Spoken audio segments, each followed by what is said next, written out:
Assalamualaikum warahmatullahi wabarakatuh.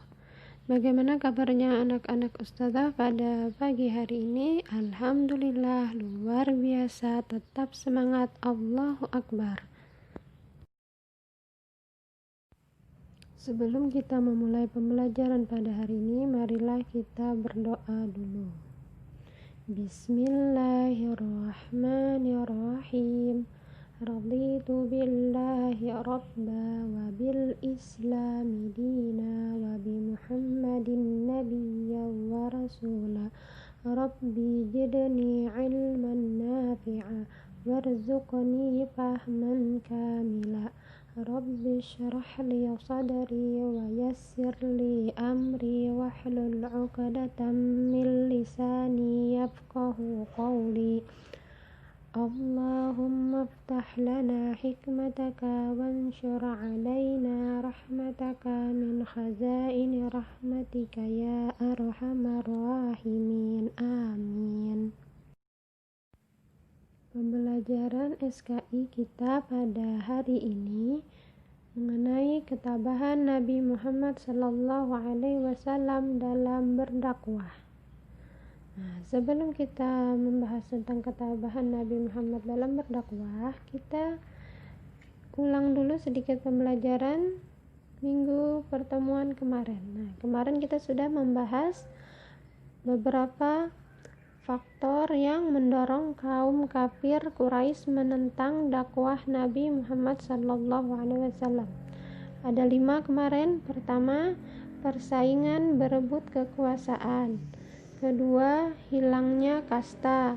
Ketiga, takut akan hari berbangkit. 4, hilangnya perdagangan patung.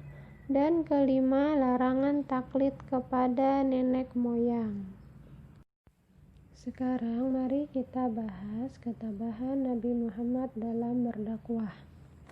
Jadi ada beberapa peristiwa penting yang menunjukkan ketabahan Nabi Muhammad SAW dalam menyebarkan agama Islam. Beberapa akan kita bahas pada pertemuan kali ini. Pertama, ketabahan Nabi Muhammad SAW dalam menyebarkan Islam atas tantangan dari Abu Lahab. Nah, Abu Lahab ini sendiri adalah paman dari Rasulullah SAW. Nah, beliau menentang dakwah Rasulullah akan agama Islam.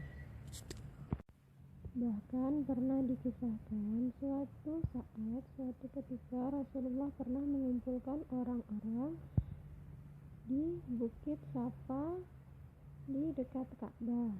Nah, Rasulullah berdakwah kepada orang-orang di sana.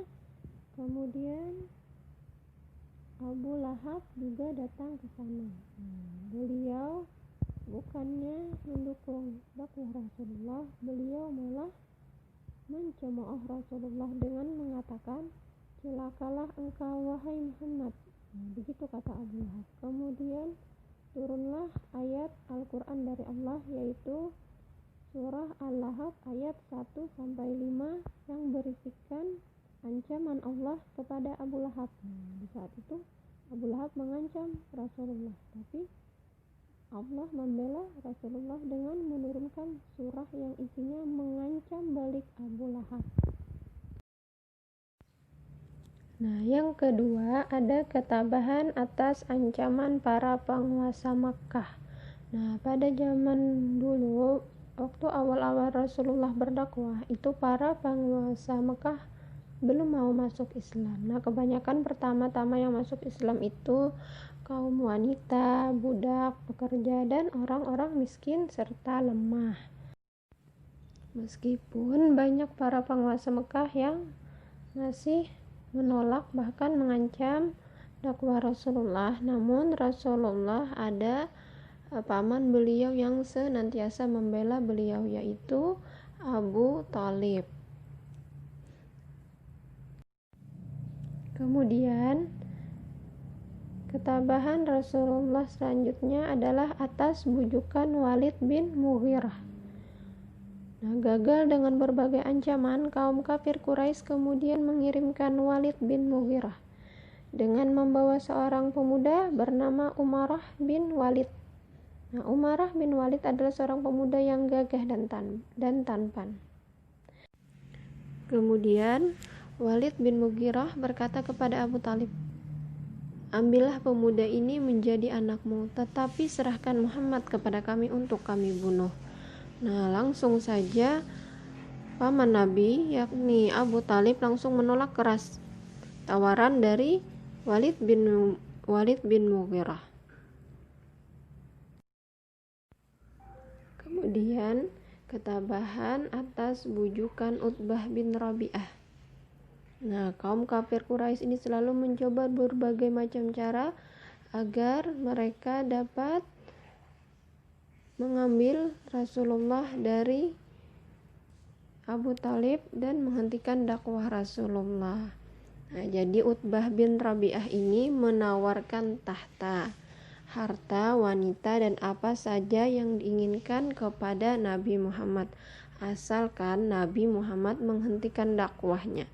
Namun Rasulullah menolak semua tawaran tersebut dan mengatakan, "Demi Allah, biarpun mereka meletakkan matahari di tangan kananku dan bulan di tangan kiriku, aku tidak akan menghentikan dakwah agama Allah ini hingga agama ini menang meskipun aku binasa karenanya."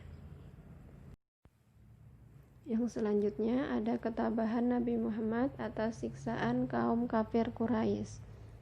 Setelah gagal membujuk Nabi Muhammad untuk menghentikan dakwahnya dengan cara-cara rayuan dan bujukan lainnya, maka kaum kafir Quraisy mulai menggunakan cara-cara kekerasan. Nah, mereka menyiksa Nabi Muhammad serta para pengikutnya. Ada yang dipukul, dicambuk, dan tidak diberi makan serta minum. Bahkan yang lebih kejam lagi adalah perlakuan terhadap budak. Kaum kafir Quraisy juga menghalang-halangi mereka ketika beribadah ke Ka'bah, serta melempari mereka yang beribadah dengan kotoran.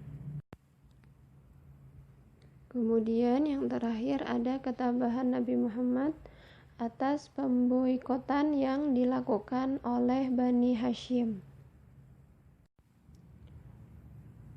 Di tengah meningkatnya kekejaman kaum kafir Quraisy kepada Rasulullah dan pengikutnya, dua orang yang mendapat julukan singa Arab akhirnya masuk Islam. Mereka adalah Hamzah bin Abdul Muthalib dan Umar bin Khattab.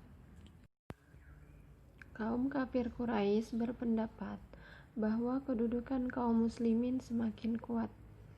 Ditambah dua orang yang dijuluki singa Arab dan perlindungan dari kaum Bani Hashim, maka kaum kafir Quraisy sepakat untuk memboikot Bani Hashim. Nah, memboikot di sini artinya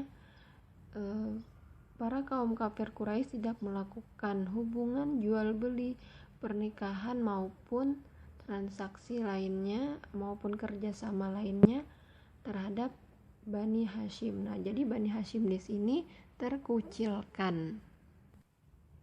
Pada pertemuan sebelumnya sudah disebutkan bahwa Rasulullah termasuk ke dalam Bani Hashim.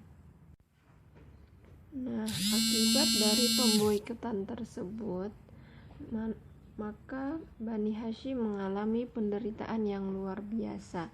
Mereka akhirnya mengungsi ke suatu lembah di luar kota Mekah. Nah, baru beberapa tahun kemudian mereka baru bisa masuk lagi ke kota Mekah. Nah, selanjutnya ada ketabahan Nabi Muhammad atas meninggalnya paman dan istri beliau. Nah, paman dan istri beliau ini adalah orang yang sangat berjasa dan membela Rasulullah dalam menyebarkan Islam. Paman beliau tersebut adalah Abu Talib dan istri beliau adalah Khadijah binti Khuwailid. Nah, Abu Talib meninggal pada usia 87 tahun.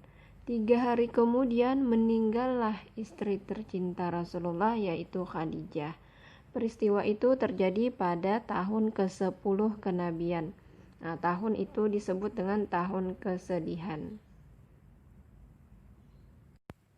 Demikian sedikit yang bisa Ustazah sampaikan. Semoga bermanfaat dan menambah kecintaan kita kepada baginda Rasulullah Sallallahu Alaihi Wasallam dan bisa menghargai jasa beliau dalam menyebarkan Islam, karena begitu banyaknya tantangan yang beliau alami ketika berdakwah menyebarkan agama Islam. Kita tutup pembelajaran kita hari ini dengan membacakan hamdalah. Alhamdulillahirabbil alamin. Assalamualaikum warahmatullahi wabarakatuh.